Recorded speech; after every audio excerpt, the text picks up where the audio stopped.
G'day Year 9s, I am back to record a video for you guys, make it easier for you to learn at home. Just applications of Pythagoras' theorem today, so 3C and 3D.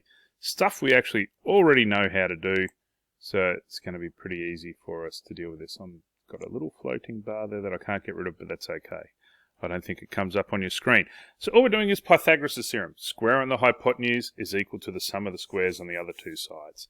I'll go through a couple of examples with you, and there'll be a few for you to try, and then you've got all the questions in the textbook. So no new material, no new rules or anything.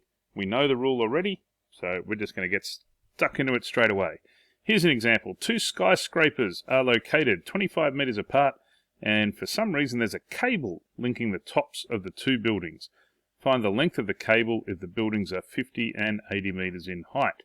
So I'm going to go out on a limb and say the small one here is 50 metres, and the tall one is 80 metres. The key to being able to do any of these questions is to find the right-angled triangle. And so the right-angled triangle I'm going to be looking for that involves that piece of information I want, the length of the cable, is going to be that pink right-angled triangle there. I know how far apart two buildings are. They're 25, so they're still going to be 25 metres apart. This side length here, well, that's the difference in height between the tall building and the small building, which is going to be 80 minus 50 is 30 metres. So I've got one side is 25 metres, one side is 30 metres, and the cable is the hypotenuse. And you can see the working underneath here. They've gone ahead and labelled the hypotenuse X. They could have called it C for cable. They could have called it H for the hypotenuse. It doesn't really matter. We use Pythagoras' theorem. The square on the hypotenuse is the sum of the squares on the other two sides. And you can see the working underneath. You don't really need me to do anything more than that. Add the numbers together. Once you've squared them, find the square root. This is lovely. I don't mind a nice square root. You could leave it. You could simplify that square root if you really wanted to. Some of you might be able to do that. It ends in a 25, so I know 25 is going to go into it. How many times does 25 go into that? Well, you probably have practiced your 61 times table. And so 25 is going to go into that 61 times. Did I get that right? Let's see. For every 100, it goes in 4 times. So 1500 is 4 lots of 15, which is 60. And then there was one more, so that's where I got 61, which would be 5 root 61 metres. Those of you with the fancy graphics calculator, it's going to do that calculation for you. For these sorts of things, I'm not expecting you to simplify root 1525 at the moment. If you do, it's going to make me very happy. Look at that, so happy my eyes have now changed levels. They're no longer level with each other. Oh no, now they're bigger. I don't know that that looks happy or evil. You can decide. Anyway, that would make me happy, but 39.05, it's said to answer to 2 decimal places, or even if it doesn't, yes it does. So you give your answer to 2 decimal places, but you know I love exact answers. But that's all there is to it. Find the triangle in the diagram. Draw it again separately, will usually make it easier. Show your working, you're done. 3B is looking at things like that. They're still flat images. They say it's not in 3D. As far as I'm concerned, that's as 3D as the next one. What we're going to do, that was exercise 3C. Sorry, I think I said 3D there. Oh, it's going to let me click on the next one maybe. Maybe not. All right, let's find a way to cheat here. Scroll down this one, 3D. There we go. That's the other one I wanted to look at today. So again, just more examples. They're saying, oh, how can you do it in 3 dimensions? Well, you do it the same way we did it in 2 dimensions. You find the triangle, you write out the rule, and then you use Pythagoras' theorem. Here we've got the length of the diagonal on the base of a rectangular prism is 8.3 metres. So the diagonal going across the bottom there. The height of the rectangular prism is 3.9. What is the distance from the lower point on one corner to the upper point on the other corner? That distance there.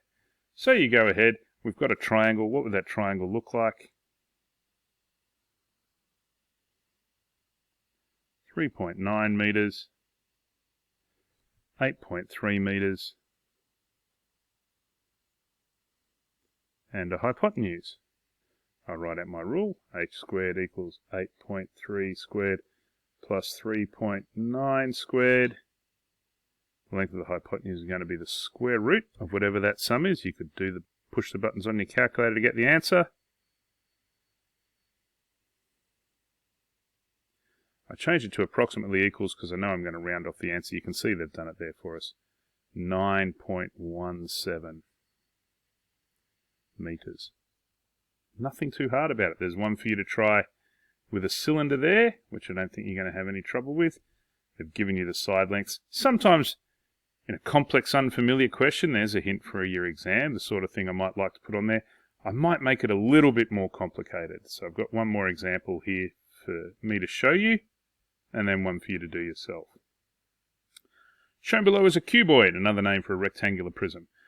AB is 8 centimeters, BC is 3 centimeters, and CG is 4 centimeters. Find the length AG. So the first thing I want to do is get a feeling for what length AG is. It's that length across there.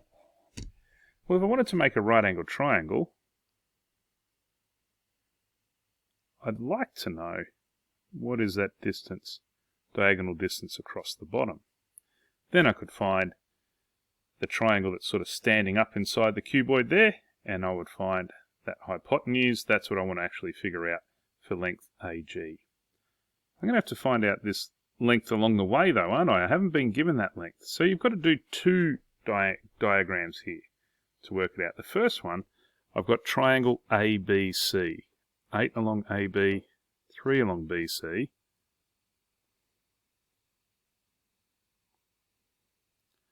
A, B, C. This is 8 and this is 3.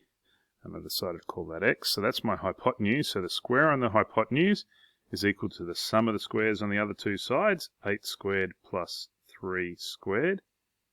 X squared is going to be 64 plus another 9. X squared equals 73. Now I could go on and find what X equals, square root of 73, but I don't need to because I'm going to think about what is it that I'm actually trying to find. I need to find that hypotenuse, the long hypotenuse there, AG, and to do that I'm going to have to use Pythagoras' theorem again. So I'm going to have my second triangle, ACG,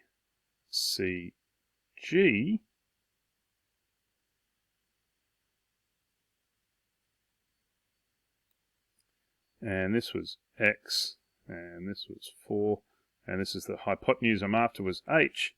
So I've got H squared equals X squared plus 4 squared, and you can see why I didn't bother finding the square root of 73, because when I write X squared, that's just going to be 73. I already have the value for that.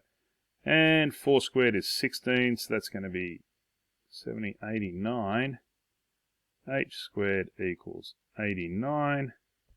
Needed just a tiny bit more room inside this box here. It's going to let me add it, do you think?